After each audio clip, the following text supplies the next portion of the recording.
Hello, everyone. This presentation is going to be on Chapter 7, Strengthening Teams and Conducting Successful Meetings, and was produced and is being presented by Emerald, Lino, Paula, and Ariel. Is there a difference between groups and teams? Although they often used interchangeably, they do contain some differences. While both groups and teams are similar in that they share a common goal and purposes, and are about three or more in size, and they have relationships, interactions, and influence with each other. Teams are different in that their interactions and relationships is that they share leadership responsibilities to create their identity. This helps in achieving their mutually defined goals while fostering innovative and creative thinking. Therefore, in teams, even though there may be one team member who has a leadership title, all the team members will still exhibit leadership in helping to define goals, making decisions, and implementing them. Team members will develop a team identity and will refer to the team as us and we, instead of referring to the team as the group or them. Where groups will work together towards common goals, team members will not only work towards common goals, but will also help define them. The final thing that separates the two is that teams will also strive for innovation and that they will each contribute their part to achieve the goals of the team. So the goals are not achieved singularly as a whole, but as a culmination of all the contributions of each team member. Discussing executive summary key processes, which are four criterions, which know yourself, evaluate the professional context, your communication interactions, step back, and reflects. Keys to excellent team communications, and the first step, stopping to think about how you interact with others in a team setting. Makes it important to be aware of the keys process to help teams communication. During the first step, know yourself is a self-assessment of how you have interacted with other team members and their reactions to how you communicated with them. Ask yourself, was their reactions positive or negative?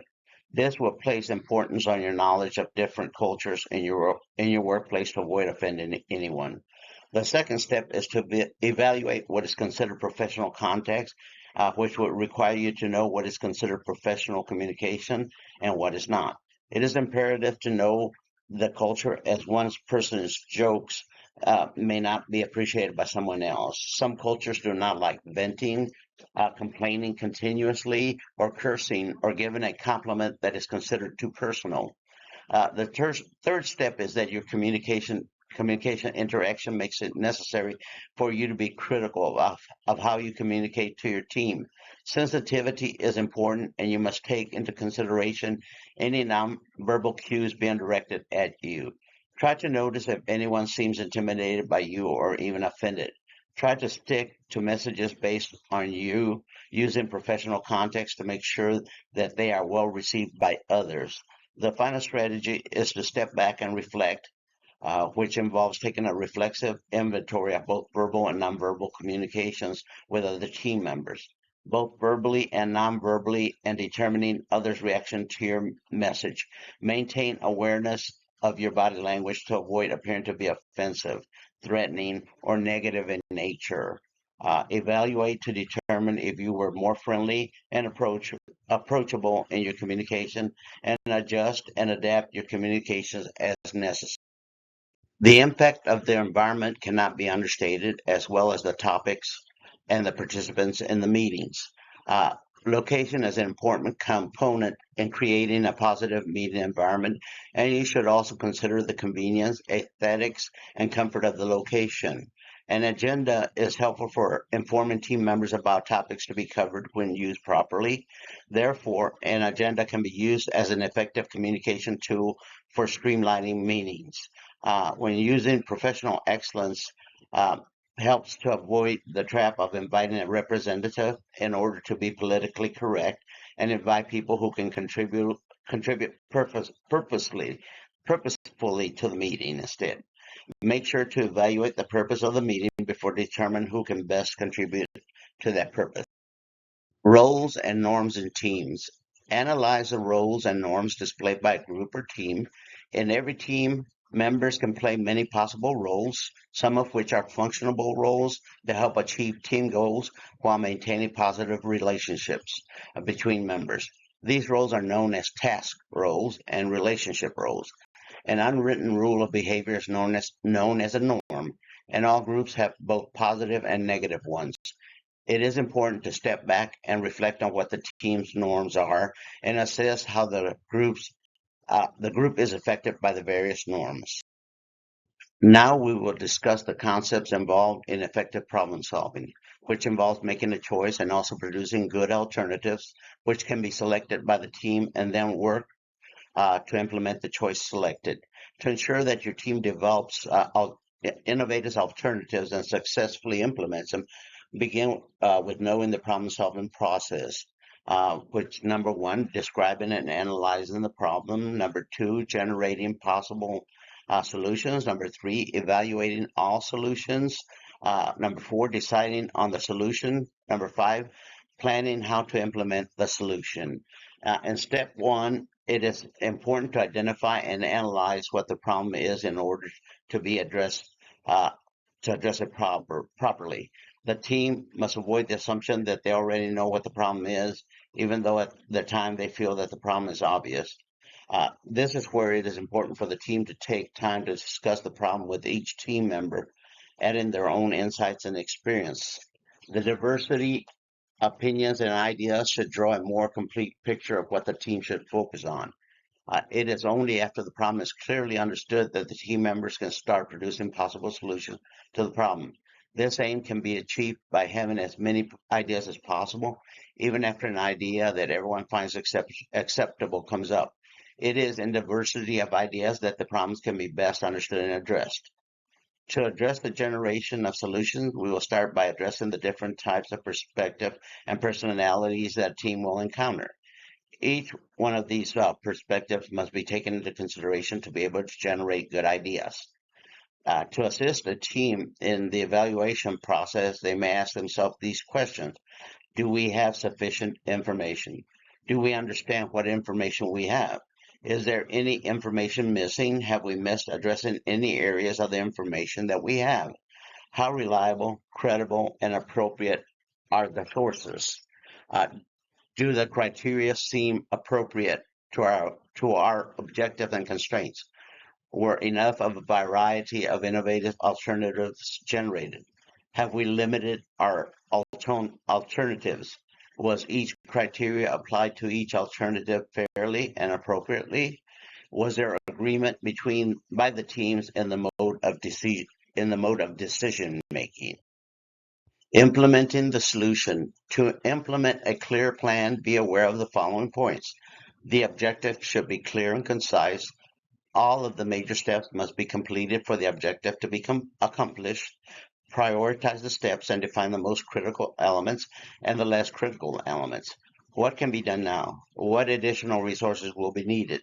Under each major step, define all the sub-steps, tasks that must be done in order to accomplish the step. All of the steps and tasks should be on a timeline. Focus on the order in which steps and tasks must be completed and adjust the timeline as needed. Estimate the cost of each step and develop a budget with revisions as needed when needed. A lead should be assigned for each step. Multiple leads can be used for some steps. Use different leads for different steps. Anticipate and identify obstacles. What obstacles diminish the odds of success? How will your team address these obstacles? In fostering innovation, we will take into account the explorer, the artist, the judge, the warrior. The explorer is when the team seeks out new information that has not been addressed or mentioned previously. They like to research potential solutions by asking questions of how, what, why, and why not. The explorer then gives way to the artist, which is when the team expands on the explorer by putting up the ideas identified by the explorer together in a different light. This is where the team asks the question of what if. In the judge phase, the team progresses to judge mode, where each idea is evaluated and one solution is selected for implementation. Then it is left up to the warriors of the team to develop and conduct the plan. Therefore, it is instrumental that a team be aware of the keys that are available and can be used to guide a team in becoming a successful team, which is to know yourself, identifying your strengths and weaknesses, evaluating the context, such as the workplace culture and personalities. All this is done using all the keys covered here in order to build stronger, more effective teams. Embracing conflict for growth. Teams need to realize that there is a need for conflict. It must be embraced and not avoided. It is naive for any leader to start believing that teams can evolve without conflict, which is far from the truth. Groups or teams that do not experience conflict usually are part of what are considered a groupthink or meeting think situation. This is a situation where a group will suspend critical thinking and allow themselves to make bad decisions. This can often appear in highly cohesive groups who have a strong desire to maintain the cohesiveness of the group. In order to avoid groupthink, uh, is to introduce conflict systematically and establishing norms for seeking additional information, testing assumptions, and allowing the devil's advocate role to exist in the group. In order to have productive conflict during the 5 stages of team development, conflict must be recognized and addressed. The 5 stages of team development are forming, storming, norming, performing, and adjourning. Conflict usually develops during the storming stage, and this is where the team members will engage in infighting and clash with the leaders. This process is not linear, and members often go from stage to stage fluidly, often revisiting stages. Handling conflict, the team must determine the best way that it should be overseen in a positive and productive manner. Conflict must be resolved using one of the three modes of resolution, which are fight, flight, or unite. Flight occurs when the team chooses not to engage or deal with the conflict, and fight is which is the alternative, engages in active confrontation. Neither one of these alternatives generally produces positive outcomes. Therefore, choosing to unite may be a better option for the team to undertake. The unite approach requires the team members to move away from taking positions or exploring their own interests. In order for this approach to work, communication is important to reflect the unite attitude. Preparation to include the meeting environment, the participants, and the topic. Once a problem is identified and stated, it is important to invite cooperation, allowing for active listening and participation. This is accomplished by using the round robin technique, which requires team members to listen with not interrupting others while they are speaking. It is important for team members to be able to openly discuss their perceptions of the issue. Applying the keys process to teams. Conducting effective virtual meetings. Prepare for the meeting. Be upfront when preparing for the meeting. Decide on what technologies and software are most appropriate. Make sure all technologies and softwares for the meeting are functioning, and have a backup plans in place. When it comes to technology, think small. Be knowledgeable of all tools that are being used. Okay, stay focused. Encourage attendees to check in with it from a quiet, distraction-free environment. When outside noise becomes an issue, the use of chat boxes or other text-based tools can be used. Don't try to squeeze everything into one meeting. Whether directing or attending the meeting, avoid wearing bright colors or shiny jewelry. Use good meeting etiquette. Be courteous and respectful of each other, of other meeting attendees. Speak clearly and concisely. Avoid shouting. Keep body movements to a minimum. Avoid interacting with people or objects on the side. Engage participants. Break the ice by asking each attendee to introduce themselves and share something interesting about themselves. Always ask for audience input when posing a question or proposing an idea. Do anything positive you can think of to stimulate or simulate face-to-face meetings. This keeps attendees attentive and engaged. Final thoughts. In summary, remember that great teams don't just happen, they are built with intent. Understand roles, norms, and environment. Promote innovation, healthy conflict, and reflective communication. Apply the keys process consistently. Thank you. This was a presentation of Chapter 7, Strengthening Teams and Conducting Successful Meetings, Business Communication, BCOM 3304.